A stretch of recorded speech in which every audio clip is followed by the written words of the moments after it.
சிவனே அம்மைன்னு கூப்பிட்ட காரைக்கால் அம்மையார். இவரின் இயற்பெயர் புனிதவதி. காரைக்காலை சேர்ந்த செல்வந்தரின் மகளான இவர் சிவபக்தி கொண்டவர். பரமதத்தன் என்பவரை மனம் புரிந்தார். சிவபூஜை, அன்னதானம் என ஆன்மீக பணிகளில் ஈடுபட்டார். ஒரு சமயம் பரமதத்தனின் நண்பர் அவருக்கு 2 மாங்கனிகள் தந்தார். அதை பணியாளர் மூலம் வீட்டுக்கு அனுப்பி வைத்தார். அதை பத்திரமாக எடுத்து வைத்த புனிதவதி வீட்டுக்கு வந்த சிவனடியார் ஒருவருக்கு சாப்பிட கொடுத்தார். அவரும் அதை சாப்பிட்டு வாழ்த்தி சென்றார். மதிய உணவுக்காக வீட்டுக்கு வந்தான் பரமதத்தன். மாங்கனியில் ஒன்றை எடுத்து வருமாறு புனிதவதியிடம் சொன்னான்.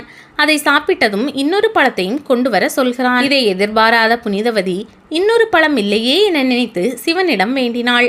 என்ன ஆச்சரியம்! அவள் வேண்டியதும் இன்னொரு மாம்பழம் கிடைத்தது.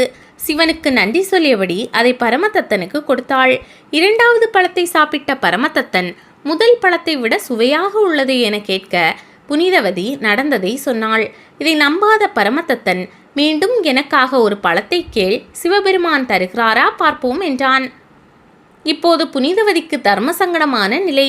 ஆனாலும் வேண்டினாள். புனிதவதியின் பக்திக்காக மாங்கனியை பரமதத்தன் கண்முன்னே கிடைக்க செய்தார்.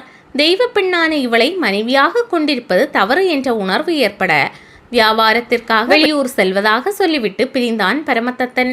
பின்னொரு நாளில் அவனுடைய இருப்பிடத்தை அறிந்து பெற்றோருடன் புனிதவதி சென்றபோது பரமதத்தன் 2ஆம் திருமணமாகி குழந்தையுடன் இருந்தான்.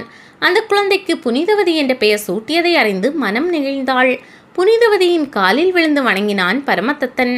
தன் கணவனே காலில் விழுந்ததை எண்ணி வருந்திய புனிதவதி துறவரம் பூண்டாள். தன் இளமை பக்திக்கு தடையாக இருக்கக்கூடாது என கருதி பேய் வடிவை வேண்டினார். சிவனும் அதை ஏற்று பேய் வடிவை அளித்தார். காரைக்கால் அம்மையார் கைலாயத்தை அடைந்தார்.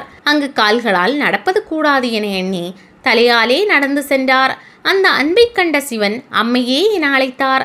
அதனால்தான் சிவனுக்கே தாயான பெருமை பெற்றார் காரைக்கால் அம்மையார். சிவனின் தாண்டவத்தை எப்போதும் தரிசிக்க வேண்டும் என்ற வரத்தையும் பெற்றார். சிவபெருமானே கதி என சரணடைந்தால் தெய்வீக நிலைக்கு உயரலாம் என்பதை இவரது வாழ்வு உணர்த்துகிறது.